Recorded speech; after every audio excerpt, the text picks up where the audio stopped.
ये दोनों काम करने हैं, लिखते रहना है और लिखते रहना है। तो देखिएगा कि आपकी जो कलम होगा ना उसमें खुद बहुत खूबसूरती आती जाएगी, तजुर्बा आता जाएगा, आपकी जो तहरीर होगी उसमें नफासत आती जाएगी। और फिर एक वक्त आएगा कि आप जब अपनी पुरानी तहरीर पढ़ेंगे तो फिर आपको लगेगा, फौरन पता चल जाएगा कि मेरी तहरीर कहाँ कहाँ से कमज़ोर है। तो ये काम ज़रूर करना है लिखने वालों को ना, लिखते रहना है। और चाहे उसमें वक्फा 1 हफ्ते का हो, 1 महीने का हो, 6 महीने का हो, साल का हो, लेकिन लिखें ज़रूर। कोशिश करें वक्फा कम से कम, यानी ये ना हो कि साल हो या 6 महीने हो। कोशिश करें कि 1 महीने में आपके पास जब महीना शुरू हो तो आपके पास टारगेट हो कि आपको क्या लिखना है। आपको 1 महीने में अगर आपके जहन में कि मुझे फला रिसाले में कहानी भेजनी है तो 2 कहानियाँ हैं, या 1 अफसाना है, या 1 मजमून है, या 1 कॉलम है। तो ये टारगेट सेट कर लिया और फिर उसको लिखना शुरू किया। और फिर यानी महीने के आखिर में आपने अपने आप को मैच किया कि मेरा टारगेट कहाँ तक पूरा हुआ है। हो सकता है कभी पूरा हो जाए, हो सकता है कभी पूरा ना हो, लेकिन इस सिलसिले में ज़रा भी जो है ना दिल में नाउमीदी की क्या, हो सकता है कि वो लिख तो लिया है लेकिन शायद एक भी ना हो, तो इससे भी जो है ना दिल ज़रा ख़राब हो जाता है। लेकिन जब वही बात है कि जब आप लिखना शुरू करेंगे एक मकसद के तहत, तो आपने अपना काम कर लिया, आपने आपके तो हर लफ्ज़ पे, आपके हर वक्त के हर सेकंड पे जो आपने उसके में लगाया उसमें तो अजर मिल गया। अब वो अगर शायर होगा तो बहुत सारे लोगों तक पहुँचेगा, एक वक्त आएगा कि वो शायर हो जाएगा। अच्छा, इस सिलसिले में थोड़ा सा ये भी अहम है कि लिखने के बाद जो है वो आप फ़ोन करके SMS करके ज़रूर पूछ लें कि पहुँच गया है। बहुत ऐसा होता है पहुँचता भी नहीं, तो ये ज़रूर काम कर लेते हैं। बाकी अगर आप लोग कुछ और सवाल पूछना चाहें तो फ़ोटोकॉपी करा के अपने पास रखें, ताकि ऐसा ना हो कि जो भेज दिया तो वही था पता चला और वो कहीं बीच में डाक की नज़र हो गया तो उसको फिर पाकिस्तान पोस्ट वाले ही पढ़ते रहेंगे सारी ज़िंदगी, और ना आपके हाथ लगेगा ना किसी और के। तो फ़ोटोकॉपी करा के या स्कैन करके या तस्वीर खींच के मोबाइल से, अब तो आसान है, अपने पास रखें ताकि वो आगे के लिए रहे। उसमें इम्प्रूवमेंट की गुंजाइश, अगर रद्द हो जाती है कहानी तो उसमें भी साथी वाले यही मशवरा देते हैं कि आपके पास अपनी कॉपी हो, ताकि आप कल को जब थोड़े और बड़े हो जाएं और मज़ीद पुख्ता हो जाएं तो उसमें आप तसी करके उसको इस्तेमाल कर सकें, बजाय इसके कि दोबारा से कोई कॉन्सेप्ट पे लिखनी पड़े। जैसे भी बात हो रही थी कि जो सीनियर लिखने वाले हैं उन्होंने एक ज़माने में शुरू में जो कहानियाँ लिखी थी वो शायद नहीं हुई, तो अगर जो पुरानी कहानियाँ रखी हुई हमारे पास और शायद नहीं हुई, कोई 4 साल पहले 2 साल पहले जो लिखी थी उसको फिर दोबारा उठा के देखा, उसको पढ़ा और फिर दोबारा उसमें कुछ तकलीफ और इजाफे के साथ जहाँ जहाँ कमजोरी लग रही है आपने उसको फिर दोबारा लिख लिया, तो ये काम करना है। बल्कि मैं आपको एक मशवरा और देता हूँ, सॉरी आपकी बात काट रहा हूँ, कि आप अभी आपने भेजी, वो रिजेक्ट हो गई कहानी, आपने संभाल के रख ली, आप 2-4 साल लिखेंगे, जब बड़े अदीब थोड़े कहलाने लगेंगे वही कहानी दोबारा भेज देगा, फिर वो आपका नाम देख के छाप देंगे, कुछ भी नहीं करना पड़ेगा। चलें, अच्छा, जो एक इब्तिदाई सवाल कहा था कि लिखते कैसे हैं, तो इस सिलसिले में तो मैं तो चाहूँगी कि अपने जो साथी हैं उन सबसे भी पूछूं कि वो कैसे लिखते हैं, इस चीज़ के बारे में तो मुझे बड़ा तजस्सुस है। अच्छा, मुझसे आप कह रही हैं। देखें, लिखना तो आसान काम है, मिस ने सिखाया था किसी ज़माने में कि पेन पकड़ें ऐसे अलिफ बे ते से लिखें, तो असल में इनका पूछने का जो मकसद है वो तो यही कि आइडियाज़ पे कैसे काम होता है। तो ये भी माशाल्लाह लिखती हैं चीज़ें, इनका तो ये होता है कि इन्हें हालात हाज़िरा पे या जो टॉपिक हैं, जो मैसेज कन्वे करना होता है अवामुन नास को और जो कि ख़वास को पता होता है, उस पर अमूमन ये कलम उठाती है तो उनके पास मालूमात होती है। तो आप में से बहुत से लिखने वाले ऐसे हैं, ये इस्लाम के हैं लिखते हैं या फिर जंग में जो लिखते हैं लोग, कि उन्हें तो कोई इन्फॉर्मेशन रिसर्च करने से कुछ पता चली या किसी हल्के को पता चली और उन्होंने आगे पहुँचानी है, तो उस तरह के लिए तो आपको रिसर्च करनी बहुत ज़रूरी है कि आपको जो है वो एक किसी की बात ना सुने बल्कि मुख्तलिफ लोगों की आप बातें सुने, हर फरीक की बात सुने, फिर एक नतीजा अखज़ करके आप बताएं कि मेरे हिसाब से ये हुआ है और ये होने जा रहा है। उसके लिए आपको एनालिसिस भी करना ज़रूरी है। मिसाल के तौर पे जावेद चौधरी साहब का एक कॉलम मैंने पिछले दिनों पढ़ा था, तो वो उस पर था कि श्रीलंका जो गए हैं अभी वज़ीर आज़म साहब भी और फ़ौज के जो यानी जो भी साहब हैं राहिल शरीफ साहब, तो उन्होंने पूरा नक्शा बताया कि इंडिया जो है, इंडिया ने हर जगह जो है वो दस्तदराजी रखी हुई थी, जैसे पाकिस्तान में प्रॉब्लम क्रिएट की हुई है यहाँ पे मुख्तलिफ सूरतों में, इसी तरह श्रीलंका, नेपाल वगैरह हर जगह उसने प्रॉब्लम क्रिएट की है ताकि एक चौधरी बना रहे वो। तो अब ये छोटे ममालिक को समझ में आ गई ये चीज़ें, और उन्होंने जो है वो श्रीलंका पाकिस्तान की पार्टनरशिप हो गई, और उन्होंने और सारी चीज़ें बताई कि पाकिस्तान की चीन से जो पार्टनरशिप हो गई, तो उसके बाद इंडिया की सूरत हाल कमज़ोर होती जा रही है। लेकिन उसमें पूरा एनालिसिस था, इसीलिए मैंने इसे पढ़ना शुरू किया, तो मैं पूरा आखिर तक पढ़ता हुआ चला आया। तो उसमें इतनी मालूमात होनी चाहिए कि अगला उसको पढ़ सके। ये तो इनके मुताबिक हो गया। अब क्रिएटिव काम करने के लिए, क्रिएटिव जो सलीम मुगल साहब ने बताया कुछ नया लिखने के लिए, तो उसमें ये है कि आपका मुशाहिदा या ऑब्जर्वेशन जो है वो सही होनी चाहिए, और उसके साथ साथ आप दूसरों की बात सुनने वाले भी होने चाहिए। बहुत से लोग अपने तासुरात, अपने वाक़यात आपसे शेयर करते हैं, वो सिंपल से होते हैं, लेकिन उसको थोड़ा सा आप मरोड़ तरोड़ के या थोड़ा सा उसमें मज़ीद दिमाग लगा के उसको बड़ा अच्छा बना सकते होते हैं। मिसाल के तौर पे 4-5 दिन पहले की बात है कि मेरी खाला ने जो है वो, उनका एक मसला ये चल रहा था कि उनके यहाँ बिल बहुत ज़्यादा आ रहा था बिजली का, और उन्होंने जो है वो एप्लीकेशन लिखती रही कि भाई हम इतना ख़र्चा नहीं करते, बिल क्यों भेज देते हैं। KSC वाले गए, उन्होंने सर्वे किया कि हाँ इतनी चीज़ें क्यों हैं, लेकिन बिल वही आता जा रहा है, 30,000 का आया, फिर 50,000 का आ गया। तो बहरहाल इलेक्ट्रिशियन को बुला के खालू ने चेक कराई सारी चीज़ें, तो पता ये चला कि फ़्लैट में रहती हैं, वो नया फ्लैट उन्होंने लिया था 3-4 माह पहले,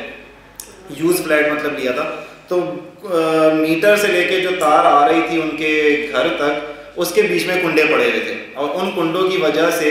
जो है वो दूसरे लोग खर्च कर रहे थे और बिल इनका आ रहा था। तो उन्होंने तार वार कटवाया, बहुत कोसा ये वो। तो मैं भी उनके यहाँ गया इत्तेफाक से, तो मुझे पता चला कि आज ही ये वाक़या हुआ है। तो मैंने उनको ये कहा कि भाई आपने तो सिर्फ ये किया, इस पर क्यों इत्तेफाक किया, ये कमज़ोरी थी, इसका एडवांटेज उठाया, तो आपको कोई इसका एडवांटेज उठाना भी चाहिए था। उन्होंने कहा कैसे? मैंने कहा भाई कोई इस तरह का आप सोचते काम के दिमाग लगाते कि भाई 220 वोल्ट के तार जा रहे हैं, तो कोई 440 वोल्ट का लाके आप उन तारों में लगाते डिवाइस, ताकि वो आगे की जितने उन्होंने फ्रिज या जो भी अपनी चीज़ें लगाई हैं वो जल जाती, लोगों को करंट लगता, 2-4 हादसा होते, 2-3 धमाके होते, तो मज़ा भी आता। तो उससे ये होता है कि आपकी कमज़ोरी थी कि जिसमें आप सर पीट रहे थे कि यार तार 6 तारें जा रही हैं, पता नहीं चल रहा कहाँ जा रही हैं, क्योंकि वो गुच्छे में जाके घूमे, पता नहीं कहाँ जा रही हैं। तो उसी को आप एडवांटेज को तौर पर इस्तेमाल कर सकते थे। सेकंड, एक चीज़ तो ये हो गई। फिर सेकंड मैंने ये सोचना शुरू किया कि यार तो कहानी भी लिखी जा सकती है, लेकिन कहानी लिखने के लिए मैं उस वक्त से सोच रहा हूँ ये चीज़ कि यार ये इसमें तो ये कि एक सिचुएशन होती है लॉस, अगला को भी नुकसान हो गया, आपको भी नुकसान हो गया। एक होती है विन लॉस और एक होती है विन विन। अमूमन तो कोशिश करते हैं कि जब दोस्त या कोई फरीक मिल रहे हो तो दोनों की जीत हो तो ज़्यादा अच्छा है, लेकिन इसमें चूँकि नुकसान अगला पहुँचा चुका है, इसमें लॉस है, 50,000 हमें भरने पड़ेंगे, उनकी चीज़ें जल जाएंगी। मैं उस वक्त से ये सोच रहा हूँ, मेरे अभी तक जहन में आई नहीं तरकीब। मैं जो किसी से भी मिलूँगा बिजली वाले से या उससे, तो मैं ये पूछने की कोशिश करूँगा कि भाई ये बताएं कि कोई ऐसा तरीका है कि वो चीज़ लगाएं तो उन्हीं तारों के ज़रिए हम उनकी बिजली खींच सकें, ताकि उनका नुकसान बराबर तो कर सकें, ताकि हमें कोई फ़ायदा हो बजाय नुकसान पहुँचाने के। लेकिन बहरहाल तो ये एक ऑब्जर्वेशन थी कि आपके इर्द गिर्द में जो वाक़या हुआ उसको आप कहानी की शक्ल कैसे दे सकते हैं। लेकिन इस पर भी कहानी बन सकती है कि इस तरह का वाक़या हुआ और बाद में चीज़ें जला दी और वो सारे घर पता भी चल गए कौन थे, और वो लोग शिकायत करने के भी ना रहे। तो ये एक छोटी सी बात थी। लिखने के मुतालिक मैंने आपको ये बताया कि एक तो ये कि मौजू पे अगर कोई लिखना है, मौजू कोई दे दिया गया तो उस मौजू से मुतालिक आप जो है वो पहले तो वाक़या या जो भी कहानी है उसको सोच लें। सोचने के बाद एक छोटा सा प्लॉट जो भी मिल जाता है, फिर उसमें आप तरमीम करें इस तरह से कि उसमें जिद्दत आए। तरमीम करते जाएं, लिखते जाएं उसको कि आज ये आइडिया लिख दिया, कल दूसरा लिख दिया, बाद में पुख्ताकार हो जाएंगे तो ज़रूरत नहीं पड़ेगी। लेकिन ये कि आपने आज जो सोचा वो लिख दिया, कल उसमें बैठे कि इसमें क्या तब्दीली हो सकती है, वो तब्दीली कर दी। तब्दीली किरदारों से लाई जा सकती है, जगह से लाई जा सकती है, और मुख्तलिफ़ तरह की चीज़ें जैसे उन्होंने बताई क्रिएटिविटी उसमें से आ सकती है। तो लिखना कुछ एक तो आर्ट है, अल्लाह की देन है। असल तो मैं यही कहता हूँ कि मेरा इसमें कोई सलाहियत नहीं है, अल्लाह ताला आइडिया सुझाता है, बंदा लिख देता है। और एक छोटा सा आइडिया और शेयर करता हूँ, शायद हो सकता है आपको पढ़ने को मिले। अगले माह इश्तियाक साहब की वफ़ात हो गई, तो एक जहन में मेरा ऐसी आइडिया आया कि अल्लाह ने डाला कि इसमें हर कोई लिख रहा है कि भाई इश्तियाक साहब की वफ़ात हो गई, ऐसी शख्सियत थी, सब कुछ था, लेकिन कोई इस तरह से लिखा जाए इसके बारे में कि थोड़ा सा फ़र्क हो, लोगों को पढ़ने में मज़ा भी आए और पता भी चले। तो मैंने शेयर भी इन लोगों से किया कि भाई ऐसा दिखाते हैं कि यार इस पर जमशेद और ये सारे कामरान मिर्ज़ा वगैरह ये लोग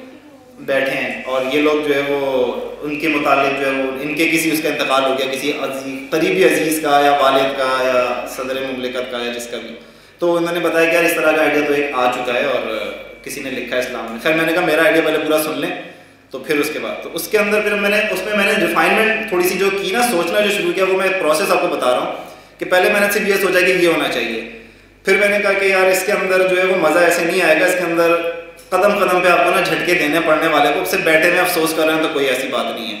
तो बैठे हैं, पहले एक पार्टी आ गई, फिर दूसरी पार्टी आ गई, शोकी ब्रदर्स की या वॉटेवर, फिर जो उनके दुश्मनों के फ़ोन आने शुरू हो गए कि भाई हमें लग रहा है हमारा भी कोई अजीज़ फौत हो गया, तो एक एक करके दुश्मन आ गए। दुश्मन का भी थोड़ा सा तारुफ करा दिया, चिराल है, अफजाल है, जो भी उनके दुश्मन होते थे, और उन्होंने भी आके इस बात को एडमिट किया कि भाई हम तो कुछ नहीं थे, हमारे जिराल के आके कहे कि भाई मेरे अंदर जो भी उसूल पसंदी है वो तो इश्तियाक साहब ने मुझे सिखाई। अफजाल भी ये कहे कि मैं तो आमचा दुश्मन था, मुझे गायब होने का फार्मूला या आइडिया तो इश्तियाक साहब ने दिया, वगैरह वगैरह। तो सारे दुश्मन ज़ोलान और जो भी हैं, डॉक्टर शारा वारा, डॉक्टर बदरान, ये आ गए। अच्छा, यहाँ तक रुकने के बाद फिर इस पर अब फिर कोई झटका चाहिए, तो अब क्या झटका लगाएं इसमें, तो इसमें फिर ये हो कि फ़ोन आया ना, तो फिर इंस्पेक्टर जमशेद ने उठाया, तो वो धक से रह गए।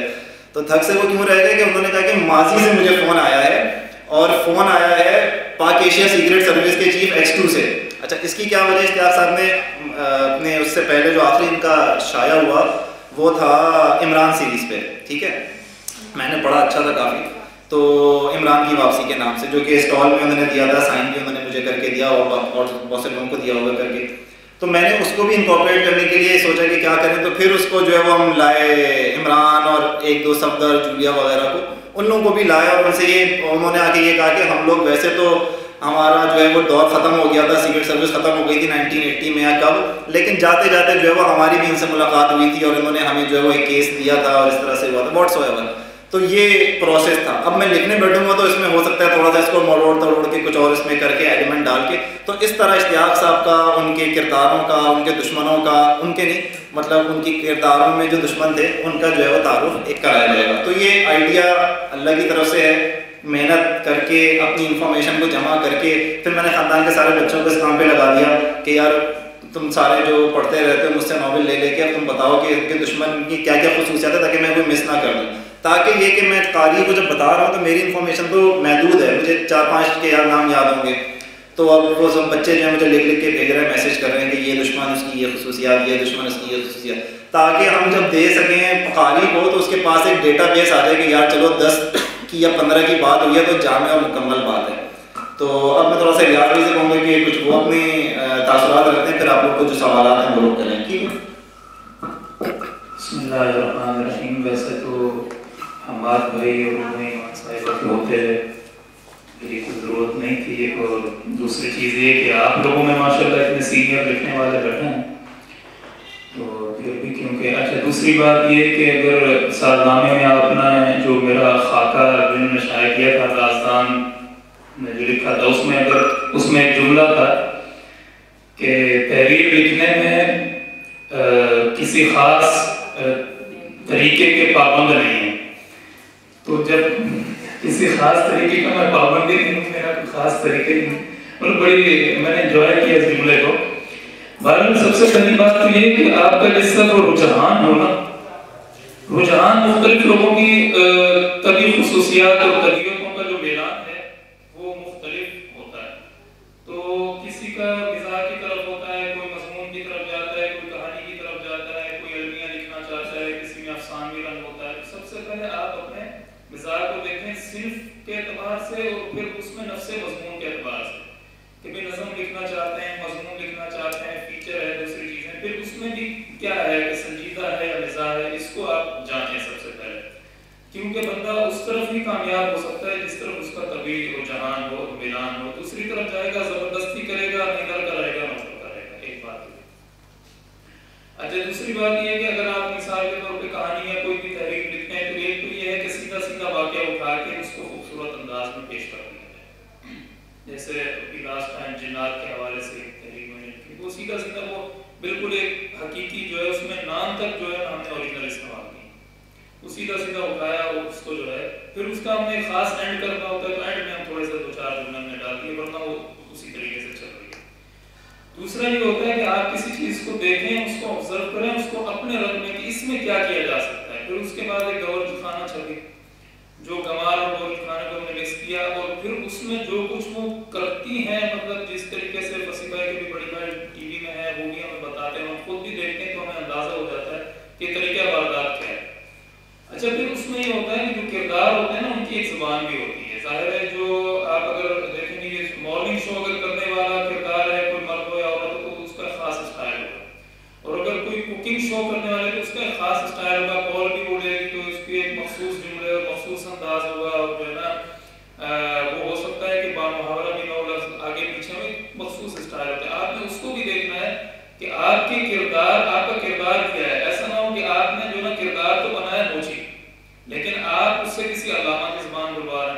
तो ये गैर फिक्री होता है।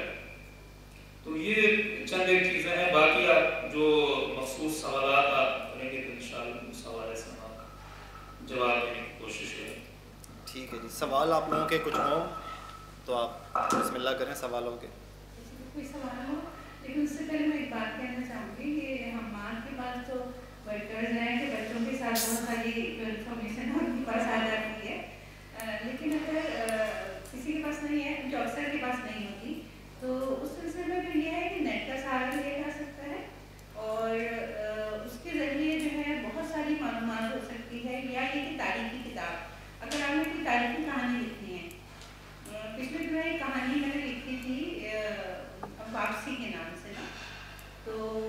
वो था असल में ये फिलिस्तीन और इसराइल के पस मंज़र पे ना, तो वो असल में एक बार से खबर पड़ी और फिर मेरे दिल में आया कि इस तरह लिखना चाहिए। अब ये आ रहा था, मसला ये था कि उसमें जो मुकाम थे मुझे नहीं पता वहाँ पे मुकाम क्या थे, नाम किस तरह के रखते हैं, अरबी टाइप के नाम, और उनके जो रास्तों के जो बातें थी वो सारी मुझे समझ में नहीं आ रही थी। तो मैंने फिर एक हम शाब्दिक कहते हैं, हमारे जो सीनियर हैं एडिटर साहब हैं, उनसे लिखाए हैं, तो वो सब कुछ मैंने किताब से पढ़ा है। किताब खोली और 2-3 नाम उसमें से देखी और उनको अपने पास लिख लिया एक जगह पे, और जो है फिर वो कहानी शुरू की। इब्तिदाई जो सवाल था वो ये था कि कैसे लिखा जाता है, ये सवाल था ना, इस प्रोग्राम में ये बड़ा है सवाल था जो मैं चाह रही थी कि किस तरह, कहाँ और कैसे लिखना शुरू करते हैं। तो मेरा अपना जो तरीक़ेकार है वो तो ये है क्योंकि बहुत ही तरतीब से तो नहीं है, क्योंकि इस सिलसिले में जो है वो कभी कोई जुमला आ गया या कोई आइडिया आ गया तो वो लिख लिया एक जगह पे, और फिर जैसे टाइम मिला, जिसके बारे में लोग कहते हैं कि ये ज़रूर होना चाहिए कि आपके पास एक दिन में मखसूस टाइम होना चाहिए और आपको बना लें जगह और वक्त। अगर वो नहीं बना ले ना तो उसमें आप ज़रूर कुछ ना कुछ तहरीक कर ही लेंगे। तो आपके पास डायरी में आइडिया लिखा हुआ होता है, उसको लेके आप उस जगह बैठ गए, रात में लिख लिया या ये कि सुबह फजर के बाद, जो कि अक्सर मुझसे तो लिखा नहीं जाता है, लेकिन मैं आप लोगों से ये बात जरूर कहूँगी कि ये जो टाइम होता है ना तहज्जुद के बाद का फजर के बाद तक, यानी कि 4 बजे से लेकर 7 बजे का टाइम होता है, बहुत ही ऐसे टाइम जिसमें आप बेहतरीन, अगर आदत हो गई लिखने की तो बेहतरीन लिखा जाए, और अमूमन बड़े लिखने वाले इस टाइम पे लिखा गया। तो मेरा तो जो तरीक़ेकार है वो तो मैंने आपको बताया ना कि वो जो तारीखी कहानी लिखनी थी, मुझे मैंने नाम पहले उसमें से सेलेक्ट किए कि ये मेरे हीरो होंगे, उनके माँ बाप होंगे और इस तरह, और फिर इब्तिदा शुरू कर दी और फिर अपने आप को उस मकाम पे महसूस करके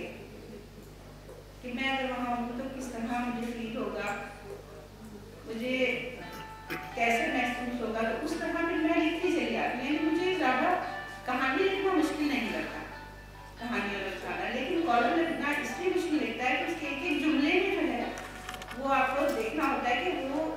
सही है या नहीं। अफसाना तो अफसाना ही होता है, कहानी तो कहानी है। जी, इनकी बात दुरुस्त है कि अफसाना कहानी में तो दुनिया आपकी होती है, आपने जब चाहा कैरेक्टर को जहाँ ले जाना है ले गए, जहाँ से लाना है ले आए, जब बीमार पड़ना है बीमार हो गया, जब सही होना है सही हो गया, जिस दवाई से चाहे सही करा दें उसको। तो लेकिन ये कि हकीकत में जो है वो मुश्किल होता है, इसमें हक़ाइक़ की बेस पे होनी चाहिए चीज़। अच्छा, अब एक आपको एक छोटा सा मशवरा मेरा ये है, एक तो मशवरा इन्होंने दिया कि जिसमें आपका रुझान हो उसमें ही लिखें, जिसमें आपका इंटरेस्ट हो, क्योंकि इंटरेस्ट होता है उसी में बंदा सही काम कर पाता है, उसी में आगे जा पाता है, और अपने आप को उसमें महदूद कर दें कि मुझे इसी पे ही काम करना है। मिसाल के तौर पे कोई अगर डॉक्यूमेंट्री के मुतालिक सोचता है, डॉक्यूमेंट्रीज उसको अच्छी लगती हैं या फ़ीचर अच्छे लगते हैं, तो वो सिर्फ फ़ीचर को ही एनालाइज करे, फ़ीचर्स पढ़े, देखे, उसमें से उसके नुकात निकाले, जो कुछ इस वर्कशॉप में सीखा है उस फीचर को उस परखे उस चीज़ पे कि इसके अंदर आइडिया क्या है, कॉन्फ्लिक्ट क्या है, स्टार्ट कैसे किया, जैसे बताया अभी पिछले उसमें कोटेशन से शुरू किया है या किससे शुरू किया है। इसी तरह जिसको कहानी लिखनी है वो कहानी पे आए, कहानी में अफसाना है, आप बीती भी हो सकती है और नरेटेड भी हो सकती है। इसके अलावा ड्रामे के मुतालिक भी चीज़ें आई, टीवी ड्रामा है या स्टेज ड्रामा है। आजकल देखें बहुत ज़्यादा भीड़ लगी हुई है हर चीज़ की। कहानियाँ हैं तो बेशुमार रिसाले हैं, कहानियाँ चल रही हैं उसमें। नॉवेल्स हैं तो बेशुमार नॉवेल्स चल रहे हैं, हर मुख्तलिफ नामों से नए नए नॉवेल्स आ रहे हैं लोगों के। और ड्रामे हैं, टीवी में पूरे भरे पड़े हैं। तो उसमें आपको अपना तासुब क्रिएट करने के लिए सबसे पहले ऑब्जेक्टिव जहन में होना चाहिए कि ऑब्जेक्टिव क्या है कि मैंने नेकी का प्रचार करना है। तो जहन में आपके किसी भी चीज़ से पहले के बजाय इसके कि आप उसको सिर्फ एक टाइम पास करने का या एंटरटेन करने का जरिया समझ रहे हो, आपने समझना ये कि यार मैंने इस स्पेसिफिक चीज़ पे काम करना है। ड्रामों से आप देखेंगे उसमें नेगेटिव चीज़ें क्या फैलाई जा रही हैं, उस नेगेटिव चीज़ को मुझे अपोज करना है कि उसमें कोई इस्लाम का कॉन्सेप्ट है, उसको जो है उसका मजाक उड़ाया जा रहा है या और इस तरह से कोई चीज़ है, तो आपने वो महसूस करना है और जिस तरह से बातिल काम में मसरूफ़ है उस तरह से हक़ के लिए काम करना है। तो सबसे पहली पॉइंट तो ये होना चाहिए। दूसरी चीज़ ये कि जब किसी कहानी के अंदर या किसी भी कहानी, अफसाने, ड्रामे के अंदर आप नेकी का पहलू या कुर्बानी, इसार का पहलू या इस तरह की कोई चीज़ डालते हैं ना, तो उसके अंदर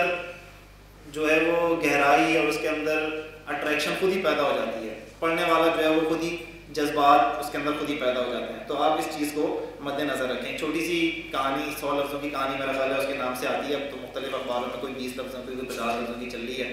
तो एक मैंने पढ़ी थी जो मुझे अच्छी लगी, आप लोगों ने भी शायद पढ़ी हो। वो छोटी सी कहानी थी लेकिन उसके अंदर एक चूँकि एहसास था, जज्बा था, तो अच्छी लगी। तो उसके अंदर ये था कि केमिस्ट है कोई, वो बता रहा है कि भाई मेरी दुकान पे एक बच्ची आई, उसके हाथ में एक गुल्लक थी और उसने कहा कि मेरी वालिदा के ब्रेन ट्यूमर हो गया है और वालिद साहब कहते हैं कि कोई मौजज़ा ही उनको बचा सकता है। तो आप मेरी गुल्लक ले लें, इसमें मेरे सारे पैसे जमा ये ले लें, लेकिन मुझे कोई मौजज़ा दे दें ताकि मैं अपनी वालिदा की जान बचा सकूँ। तो जो केमिस्ट था उसने कहा कि यार मुझे मेरे नॉलेज में थे, न्यूरो सर्जन थे, मैंने उनसे फ़ोन किया, बताया, तो अरेंज किया, तो बहरहाल उन्होंने ऑपरेशन किया, उनकी वालिदा सही हो गई। कह रहे कि 15 साल के बाद जो है वो बच्ची जो है वो एक डॉक्टर के रूप में लैब कोट पहने हुए मेरे पास आई और उसने अपना कार्ड और नंबर दिया और कहा कि जी ये मेरा नंबर है और आइंदा किसी को कोई इस तरह का प्रॉब्लम हो, अब मैं डॉक्टर बन चुकी हूँ, तो आप उसको मेरा रेफरेंस दीजिएगा। तो अब ये जो चीज़ थी, इस तरह की चीज़ जो है उसमें एक तो ये कि परेशानी किसी की, लेकिन फिर किसी की नेकी से वो सॉल्व हो जाना और ख़ुद को इशार के लिए, नेकी के लिए पेश करना, इससे जो है वो आपकी कहानी के अंदर एक अच्छा तासुर पैदा होता है। और सलीम मुग़ल साहब की भी जो कहानी थी जो उन्होंने सुनाई थी उसके अंदर भी तासुर ही था। तो आप जब इस पर काम करेंगे तो यकीनन आपको अच्छा। दूसरी चीज़ ये कि अगर आप आज तो स्टार्टिंग कर रहे हैं, कल को आप किसी पोजीशन पे पहुंचते हैं कि अच्छा लिखने लगते हैं या कुछ करने लगते हैं, तो आपको बातिल चारों तरफ से खींचेगा। मैं अच्छा नहीं लिखता, बहुत ज़्यादा नहीं लिखता, लेकिन उसके बावजूद जो है वो एक प्रोड्यूसर साहब ने मुझसे रब्ता किया उर्दू 1 के और कहने लगे कि जी एक कॉमेडी लिखनी है, ऐसा है वैसा है, मैंने आपकी चीज़ें बड़ी अच्छी हैं। मैंने कहा अच्छा बताएं, मैंने कहा टाइम नहीं है लेकिन चले होता है तो कुछ लिखता हूँ। अब उन्होंने जो चीज़ दी वो ये थी कि वो एक मैरिज ब्यूरो के मुकाबले में जो है वो एक तलाक का ब्यूरो खोल लें और उसमें लोग आ रहे हैं और उसमें तलाक़ें कराई जा रही हैं। मैंने कहा लाहौल वाला क़ुव्वत इस काम के लिए आपको मैं मिला हूँ। तो मैंने तो बल्कि उनको पूरी कोशिश ये की कि भाई आप जो है वो इसको आइडिया को ऐसे बदल दें, वैसे बदल दें, डॉक्टर की दुकान खुलवा दी, मतलब बहुत मैंने कोशिश की कि वो आइडिया से ही हट जाएँ, लेकिन वो उस पर बजे थे। तो बहरहाल मैंने उनको खैर बात कहा, लेकिन कहने का मतलब ये कि बुराई आपको जो है वो इस पर बहुत खींचेगी। और अमूमन जो आजकल मीडिया चल रहा है वो इस तरह की चीज़ों पे बड़ा काम कर रहा है कि वो नित नई चीज़ों के बहाने गलत कामों की तरफ बहुत ज़्यादा लोगों को ले जा रहा है। तो सही चीज़ का आप सोच के करें, उसका प्रचार करें। एक पैगाम है, सवाल आप लोगों के आ नहीं रहे इसलिए हम लोग अपनी बात नहीं क्लियर करे जा रहे हैं। कोई सवाल हो तो पूछ लें। बताएं जी, खड़े होकर ज़ोर से सवाल करें। मेरा आपसे ये सवाल है कि सबसे पहले जो आपने तहरीर लिखी थी यानी कि कब लिखी थी और वो छप गई थी या नहीं छपी थी, और अगर छपी थी तो कैसा लगा था? भाई देखें, हाँ तहरीर जो है वो ये होता था कि पहले आप बैठे, शुक्रिया। मैं बहुत छोटा था, मुझे लिखने का शौक़ था, साथी घर में आता था, पप्पो पढ़ के सुनाती थी और लिखता जो है मुझे उससे शौक़ हुआ कि मजमून जैसे उर्दू में लिखते हैं कॉपी में, तो उसी में मैं छोटी छोटी कहानियाँ बना के लिख लेता था। तो मैंने बहुत बचपन से मतलब 2, 3, 4 क्लास में शायद मैंने लिखना शुरू कर दिया था, लेकिन छपी कोई नहीं थी, मुझे पता नहीं था कैसे छपवानी है, क्या करना है। तो कॉपियों में अक्सर मेरी आधी पौनी कहानियाँ, 1-2 कहानियाँ इस तरह से होती थी, बल्कि मैंने किसी छुट्टी में बैठ के ऐसे ही पौना सा नॉवल भी लिख दिया था, लेकिन वो सब नहीं छपे थे। तो जब छपी मेरी पहली कहानी तो सब मैं 9th क्लास में आ चुका था और 1997 था, साथ ही में छपी थी। तो कहने का मतलब है कि वो प्रैक्टिस के तौर पे मजमून नवेसी उस तरह से तो लिखा था, लेकिन वो छपी फिर बाद में। तो इस तरह से प्रैक्टिस हो गई। देखा जाए तो जो पहली कहानी छपी वो कहने को पहली थी, लेकिन वो शायद तीसरी कहानी थी। कोई सवाल और कोई सवाल? जो आप अपनी कहानी में जो किरदार रखते हैं वो आप अपने घर के बच्चों के रखते हैं या मोहल्ले के बच्चों के भी रखते हैं? देखिए, किरदार जो है वो कहानी में मुझे लिखते हुए जो टाइम लगता है वो आइडिया से ज़्यादा टाइम कभी कभी इस पे लग जाता है किरदार साजी पे, कि किरदार कहाँ से लाएं, कौन से लाएं, नाम उनके क्या होंगे। तो अब तो यही होता है कि मोहल्ले के और ख़ानदान के बच्चे लगे होते हैं पीछे कि भाई हमारे नाम डालें, हमारे नाम डालें, तो इसकी वजह से उनके नाम आ जाते हैं। लेकिन ये कि किरदार जनरली आपको अपने इर्द गिर्द देखना पड़ता है और उसमें से मिल जाता है। दोस्त भी हो सकता है कोई और आपका और कोई हो सकता है, जैसे आप हैं, आप भी मेरी किसी अगली कहानी के किरदार हो सकते हैं, लेकिन आपका नाम मुझे नहीं याद तो मैं किसी के नाम से कर लूँगा। लेकिन मैंने कहा मतलब कि किरदार तो एक ही जैसे होते हैं जो माहौल में आपके इर्द गिर्द होते हैं, उसी जैसे मुख्तलिफ लोग आपको मुख्तलिफ जगह मिल रहे होते हैं, तो उसी में से आप अपना किरदार एक बना लेते हैं।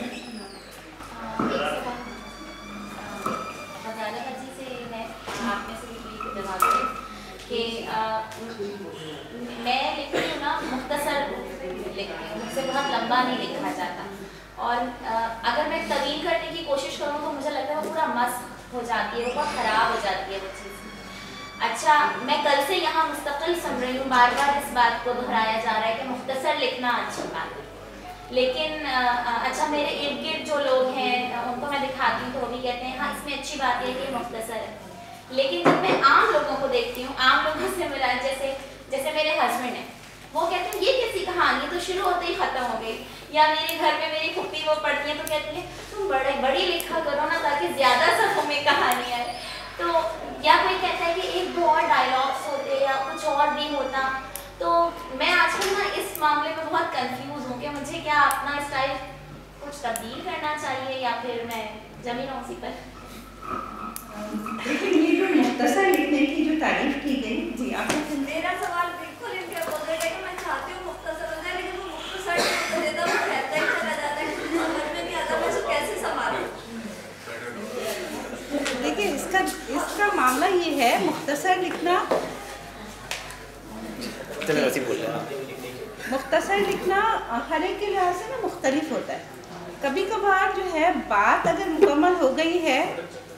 तो वो मुख्तसर 2 सफ़ों में भी हो सकता है, और अगर बात मुकम्मल नहीं हुई है तो वो 7 सफ़े भी जो है वो लगेगा कि बात समझ में नहीं है।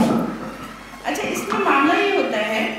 कि आप कभी कोई जब बड़ा एक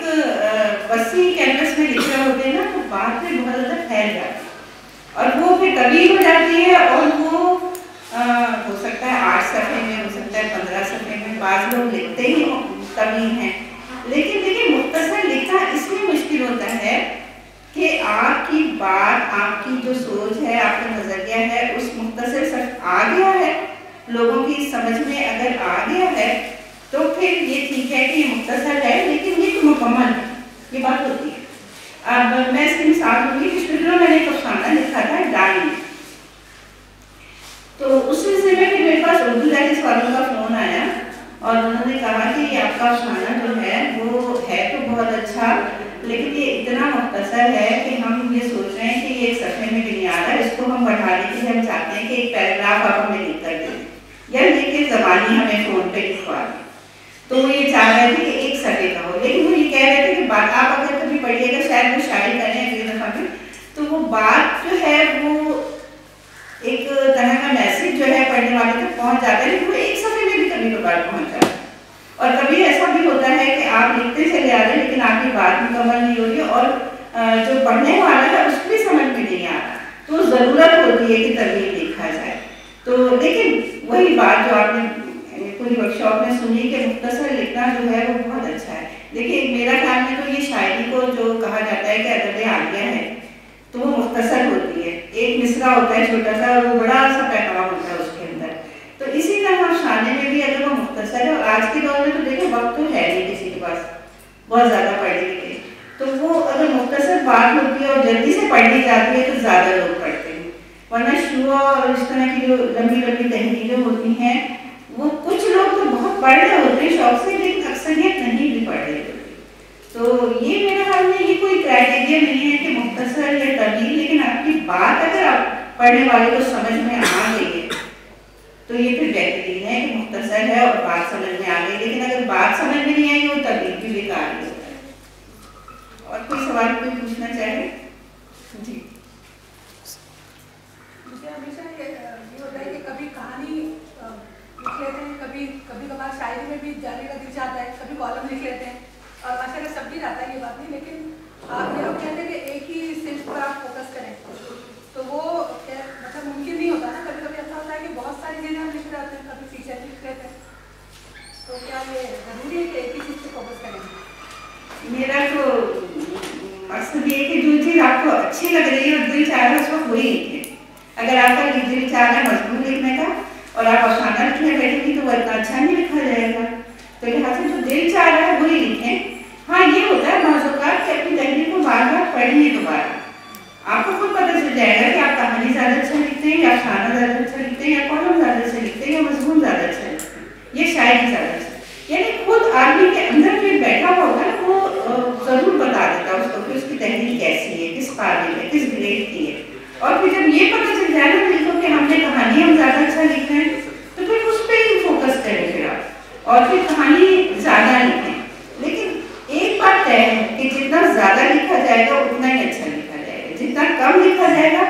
उतना ही, चाहे लिखने वाला बहुत अच्छा भी हो लेकिन फिर भी उसमें वो बात नहीं आएगी जो जल्दी जल्दी लिखने वाले, जो ज़्यादा लिखने वाले होते हैं। मुस्तकिल मिजाजी ये बहुत ज़रूरत है। मुस्तकिल मिजाजी होगी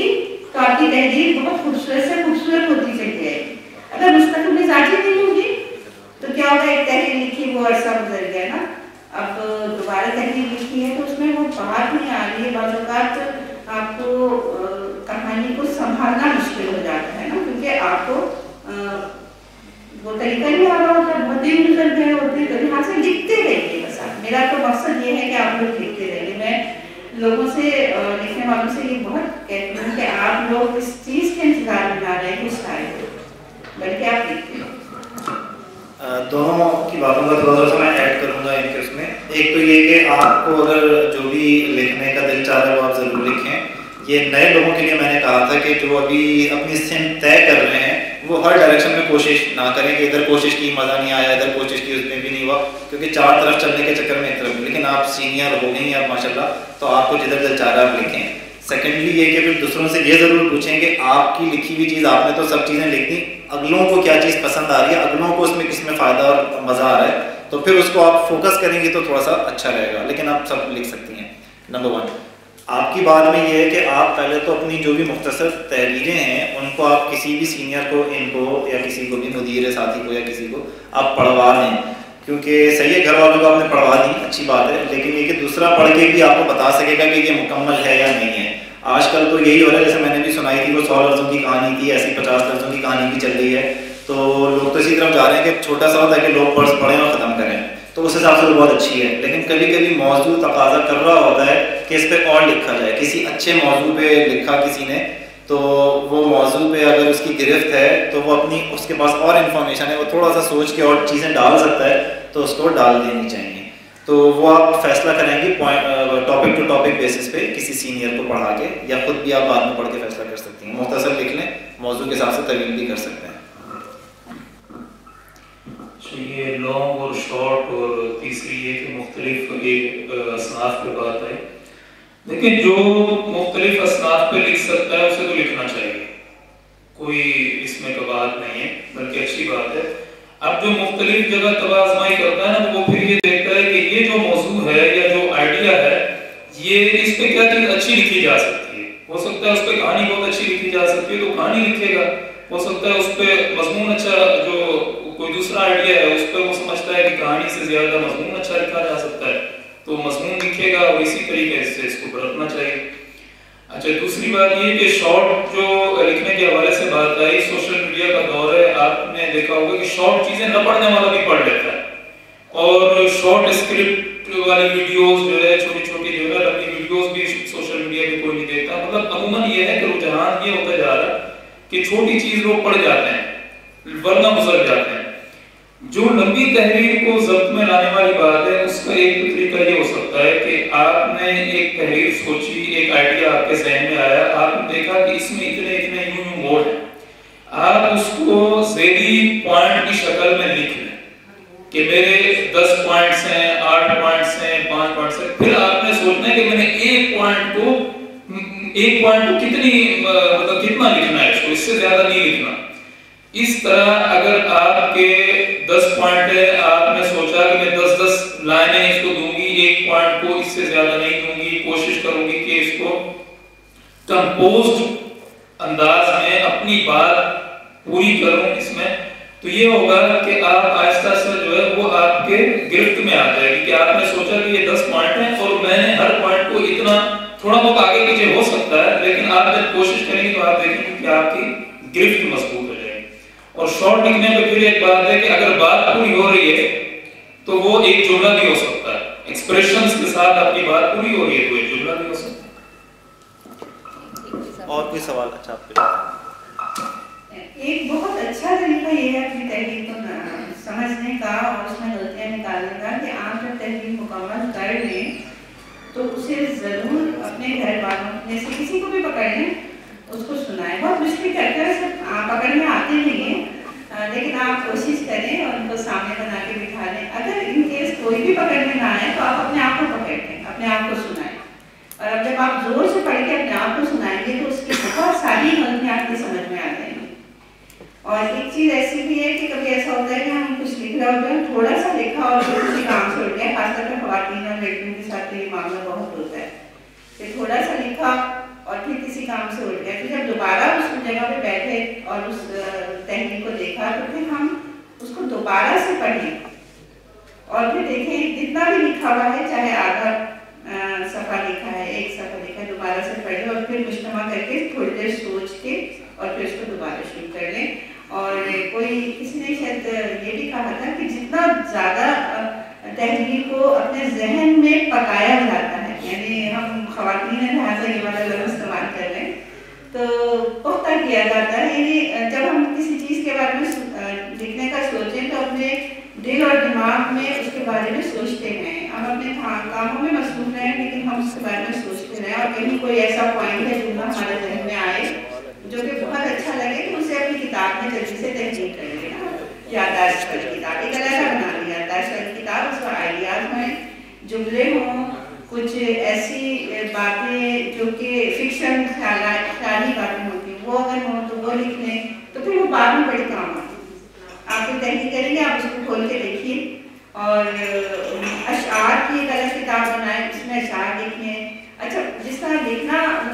लिखने के लिए सबसे ज़्यादा जो ज़रूरी है वो पढ़ना ज़रूरी है, तो पढ़ने का काम जो है ना वो बहुत ज़्यादा करेंगे। पढ़ना ज़रूरी है, पढ़ें और जहाँ कोई अच्छी बात महसूस हो, कोई जुमला महसूस हो, कोई ऐसी बात कि जिसमें आपको लग रहा हो कि पैराग्राफ बहुत अच्छा है, उसको अपनी किताब में, अपनी डायरी में लिख लीजिए और फिर उसको जो है कोटेशन के लिए दे सकते हैं। ये कोई सरकार नहीं हो। ठीक है, हम बस इख्तिताम करेंगे इसका। एक जो उन्होंने बातें कही थोड़ी सी, इनकी एक बात से मेरे जहन में आई, पॉइंट्स लिखने की। जैसे मैंने बात की वैसे ही ना पॉइंट्स मैं भी कभी कभी लिखता हूँ कहानी लिखने से पहले, और ये जो सोचने की तरतीब कुछ होती है लेकिन उसकी डिलीवरी की तरतीब कुछ और होनी चाहिए। तो आप जो सोच रहे होते हैं तो आप लिखते जाते हैं और फिर उसके बाद आप बैठ के सोच सकते हैं कि इसमें से कौन सी चीज़ ऐसी है कि जिसको आप निकाल दें, इतना मज़ा उसमें नहीं आ रहा, और बाद में कोई ऐसी चीज़ है कि जिस फिर आप उसमें नंबरिंग करें कि पहले शुरू में ये देना है, उसके बाद ये देना है, उसके बाद ये, और जो स्ट्रॉन्ग जो पॉइंट है उसको आप आखिर के लिए रखें ताकि आखिर में आप कोई चीज़ देके उसको ख़त्म करें। और एक जो मैंने दूसरी चीज़ बताई थी कि इर्द गिर्द से जो चीज़ें आती हैं वो भी अभी 2-3 दिन पहले की बात है, मेरे दोस्त ने मुझे बताया कि उसको उससे भी कहानी बन सकती है कि उसके बच्चे की जो है वो ज़बान में कुछ इशू था कि वो सही से बोल नहीं पाता था, तो उसको उन लोगों को पता ही नहीं था। हर कोई ये कहता था कि यार लड़कियां जल्दी बोलती हैं, लड़के देर में बोलते हैं, इसलिए नहीं बोल पा रहा। लेकिन उसकी मासी ने उनकी बेगम को बताया कि जी फलाना जगह पे घरों में अभी यही ज़बान का मसला था तो ऑपरेशन कराया तो सही हो गया। तो उन्होंने फिर चेक किया कि हाँ ज़बान नीचे से थोड़ी सी लगी हुई है, फिर छोटी सी सर्जरी कराई तो बच्चा सही हो गया। अल्लाह नहीं बोल पाता था, ज़बान ऊपर नहीं जा पाती थी, ऐसा कुछ चक्कर था। तो जैसे उन्होंने कैरेक्टर बताया था सफाई खाकरोब का, वैसे मासी का कैरेक्टर भी हो सकता है, कहानी बन सकती है कि मासी को बहुत ही दुत्कारा जा रहा है, बाद में उसी मासी ने कोई बड़ा मसला हल कर दिया। लाइकवाइज कोई सवाल है तो बताएं। जी मुझे पूछना था, जैसे हम लिखते बैठते हैं तो ख्यालों में जैसे क्रेजा होता है जिसमें हम बस लिखते चले जाते हैं ना बाज़ दफ़ा, और बाज़ दफ़ा ऐसा होता है कि लेकिन वो कहते हैं ना आमद नहीं हो रही, लेकिन हम कलम कागज लेके बैठे हैं, कॉपी को तके जा रहे हैं और दिमाग में कोई चीज़ ही नहीं आ रही। मतलब जैसे अब हम साथी से देखते हैं तो कुछ वहाँ से ही हो रहा है कि मैं बस साथी को भूले जा रही हूँ, कॉपी को भूले जा रही हूँ, और कुछ भी ना दिमाग में नहीं आ रहा। बाज़ दफ़ा ऐसा होता है कि लिखने बैठे हो बस लिखते चले जा रहे हैं, वो मतलब कि तवारत को शिकार ही हो जा रहा है, रुकी मेरा हाथ, तो फिर उस वाली कहते हैं। देखिए कॉपी लेके बैठ कर लिखने के लिए जब तक कोई आइडिया नहीं है तो जब आमद हो रही होती है या फिर जब आप को आइडियाज़ मिल रहे होते हैं कहीं से भी, तो आप लिख लीजिए। जैसे मैंने ये अगर लिख दिया कि मासी वाला मसला या खाला वाला बात, ऐसी तरह मेरे पापा ने भी मेरे कहानी सुनाई थी बड़े मज़े की, वो मैंने लिखी, उनका अपना असली वाक़या था। तो वो सब आप कहीं पे लिखते जाएँ, उस वक्त जब आइडिया आपके पास आ रहे हैं नोटबुक पे, मोबाइल पे, कहीं पे भी, और कॉपी लेके बैठ जाएंगे तो बड़ा मुश्किल होगा आना, टॉपिक पे लिखना ज़रा सा मुश्किल होता है। फिर उन्हीं आइडिया जो पहले से मौजूद हैं, जब लिखने का मूड हो तब आप उसको बैठ के उसके पॉइंट्स बनाएं और लिख लें। और जब कह रहे हैं कि लिखा जा रहा है तो सब लिखते जाएं, क्योंकि वाली नहीं कहा कि आप जो प्रैक्टिस बहुत ज़रूरी है, लिख सारा लें फिर उसमें से शॉर्ट लिस्ट करते हैं। अक्सर मेरी कहानियाँ ऐसी हैं, पुरानी मैंने निकाली कहानी है कि जो बहुत ही तवील है और उसके अंदर बड़े मज़े के पैराग्राफ हैं, लेकिन वो एक दफ़ा में नहीं आ सकती थी। तो उसमें से फिर नजीब भाई ज़माने में मुदीर होते थे, तो उन्होंने कहा कि भैया खुद ही शॉर्ट लिस्ट करके दे दें। तो उसमें से मैंने पूरे पैराग्राफ जो है काटे हुए हैं, आधी कहानियाँ उसमें कटी हुई हैं, बाकी आधी गई हुई हैं। तो लेकिन ये कि वो लिखी मैंने ज़रूर, क्योंकि उससे बाकी कहानी का फ्लो बन रहा होता है। तो आप लिख पूरा दें, बाद में आप उसमें से चीज़ें कट कर दें या उसको रीराइट कर दें, लेकिन उस वक्त आइडिया को आप बहने दें जिस तरह से बह रहा है। तो मेरा ख्याल है कि सवाल जब हो गए, काफ़ी वक्त ख़त्म हो गया, बस जल्दी से सवाल करें क्योंकि वक्त ख़त्म हो गया। आप ये सवाल है कि हम किसी खबर या कोई जो मुख्तसर कहानी होती है उसको देख के जो ना कोई बड़ी कहानी लिख सकते हैं? ज़रूर, क्यों नहीं लिख सकते। अमूमन जो बड़ी कहानियाँ हैं या नॉवेल्स हैं वो अमूमन कोई छोटी सी बात पे या खबर पे या इसी तरह के मुशाहिदे पे ही बेस होती है, और उसी पे ही आप पूरी कहानी लिख सकते होते हैं। दूसरा ये कि मज़ीद कोई सवालात हों या तजावीज़ हों या कोई भी इंटरेक्शन आपको हम लोगों से या और दूसरे उन लोगों से भी करना हो, तो फेसबुक का साथी का पेज है, वो आपसे शेयर अगर नहीं हुआ वो तो कर लेंगे आज़म भाई, तो उसमें आप कांटेक्ट में रह के चीज़ें कर सकते हैं, अपनी चीज़ें भेज सकते हैं, रिव्यू के लिए ईमेल ले लें या और कुछ ले लें, पोस्ट कर दें, भेज दें, ताकि वो चीज़ें डिफाइन हो जाएं और आप लोग जो है वो फील्ड में पूरे तरीके से आ जाएं। जो लोग